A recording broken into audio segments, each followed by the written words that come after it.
Hey guys, welcome to my channel, Good Eats with Amaris, and today I'm going to be showing you how to make tortillas de harina. So let's get right away to it. So what you're going to need is the shortening. This is like 1 cup of shortening. It doesn't have to be perfect. It can be like a little bit over a cup. And then this is 2 teaspoons of salt and 1 teaspoon of baking powder, and the flour, of course. You're going to need, this is 7 cups. You can make like as much as you want, but this is what I usually make. So let's get started. I'm gonna put the dry ingredients, kind of mix it a little bit. And of course you need the boiling water. I use it boiling, but I don't know. I know some people that use it straight out of the tap, but I can't. So let's see. Now we're gonna mix in the shortening. I'm gonna start off with like kind of this. I'm going to leave a little bit just to make sure I don't go over. So let's start mixing.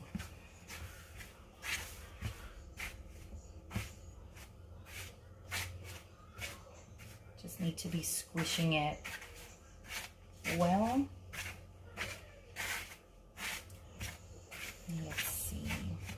I'm going to show you a tip on how to check your masa when it's ready, when it's okay with shortening. This is a little tip my cousin Olivia showed me. Olivia Ramirez, if you're watching, hi girl. She taught me this little tip and it has been working for me.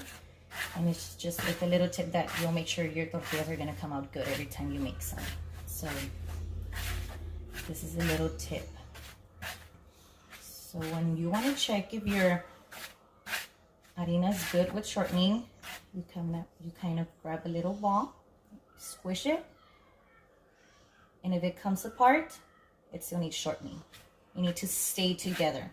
Once it stays together, that's when you know it's ready. So I'm gonna add the shortening that I have here, and then we're gonna check it again.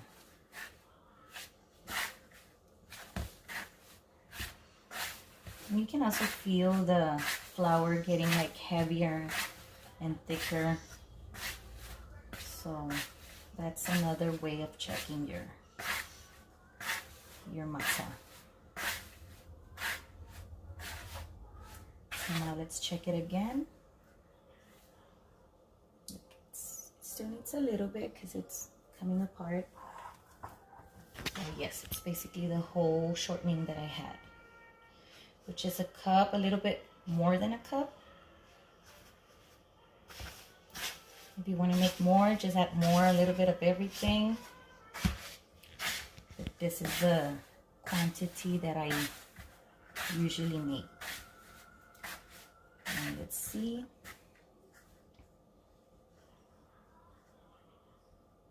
You see how it's kind of stays together? I think it's good, so we're just gonna leave it like that. We don't want to go over with shortening, then our tortillas are gonna be hard. Okay, so now we're gonna incorporate the boiling water. And I'm gonna use a fork because I'm not gonna put my hands directly into boiling water. Just kind of mix it. Don't go crazy adding the water because you don't want to have masa like too aguada. I don't know how to say aguada in English, so how do you say it? Squishy? Yeah. No, not too squishy because it's supposed to be squishy, but I don't know. Too like melted. I know how to say some things. I know how to translate well, but there are just some things that we say in Spanish that we really don't know how to say in English. So you guys understand. So que no esté muy aguada.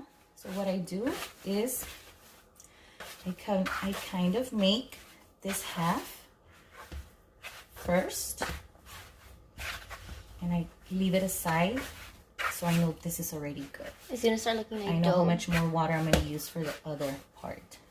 And look, you know it's gonna be a good masa because it's super soft. So let's do this part.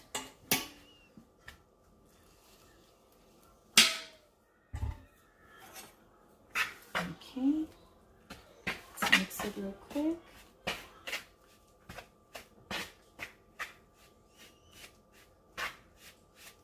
The faster you are, the better, because you don't want to let your water get cold.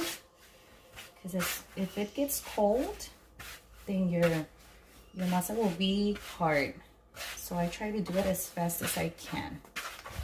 Okay, now I'm gonna incorporate it with the other half that I have. And then that's how you check, like, for if you're gonna need more water.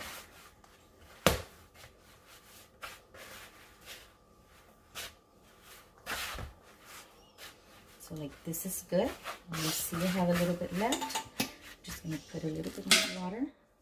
That's good.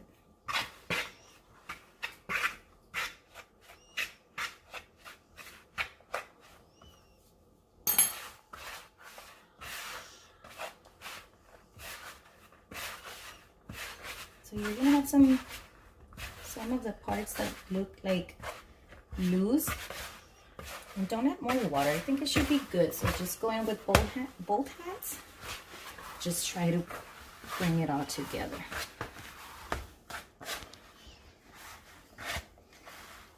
Like, since the masa, it is soft. So just try to get everything that's loose incorporated in there. Should be good. Don't add more water.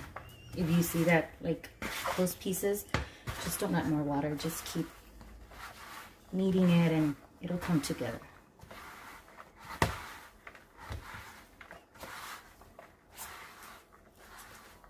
Three. Okay, so the masa, it's done. Just remove the vasija. Just kind of knead it. You see it's super soft. Okay, then we're gonna leave it to rest like for about 5 minutes. It doesn't need a lot of time resting. And we're gonna use a bag. This is a clean bag. Okay. You can see I'm Mexican because I'm using a plastic bag for the masa. And just leave it like that for about 5 minutes.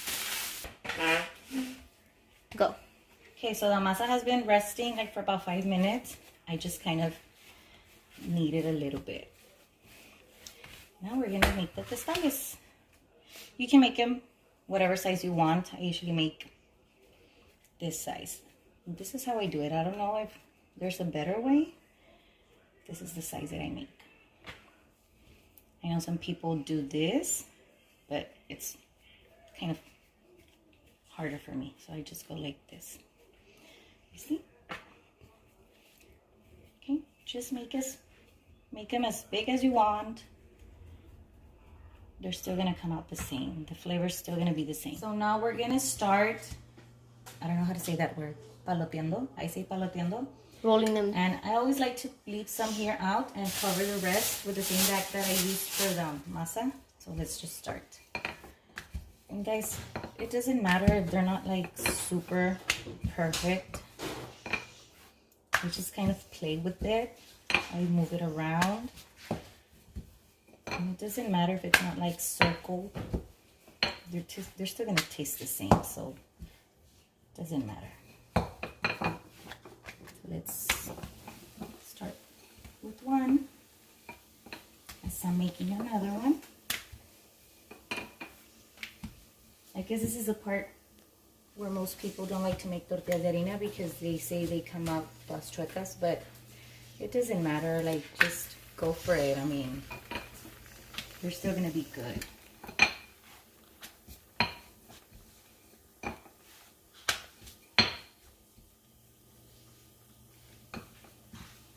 Like this one, just kind of check the temperature of your comal. It was supposed to be ready, but let's see.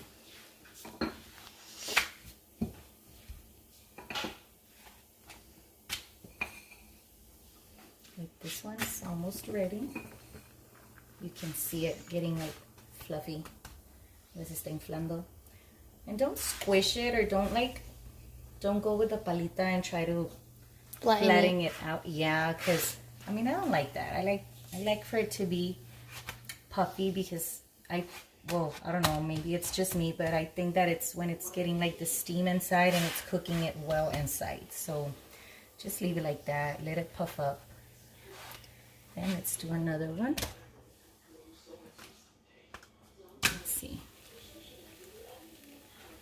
And I already have some beans with chorizo ready, look. So we can enjoy with the tortillas. Good. Yes. So this is how we make tortillas de harina, guys. And I hope that my tips were useful and that you guys try it. And we'll see you next time. Bye.